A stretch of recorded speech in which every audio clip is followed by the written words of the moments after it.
కాళింది నగరానికి సమీపాన ఉన్న అడవిలో ఒక పెద్ద రావి చెట్టు ఉంది. దాని మీద ఒక కాకి, ఒక హంస నివసిస్తున్నాయి. కాకిది దుష్ట స్వభావం, అల్పబుద్ధి అని తెలిసి కూడా పొరుగున ఉంటుంది కదా అని దాంతో స్నేహంగానే ఉండసాగింది హంస. ఒకరోజు ఆ అడవికి వేటగాడు వచ్చాడు.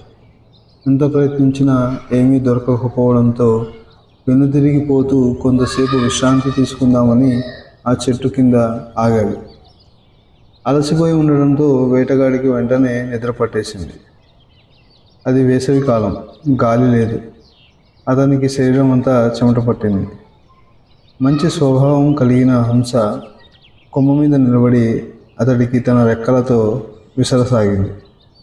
ఇంతలో అల్పబుద్ధి గల కాకి వచ్చింది. హంస చేస్తున్న పరోపకారం చూసి నవ్వింది. వాడు వేటగాడు, మనల్ని బాణాలతో వేటాడతాడు.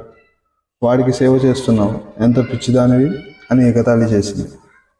అంతటితో ఆగకుండా ఆ కాకి నిద్రపోతున్న వేటగాడిపై రెట్ట వేసి తల మీద తన్ని ఎగిరిపోయింది.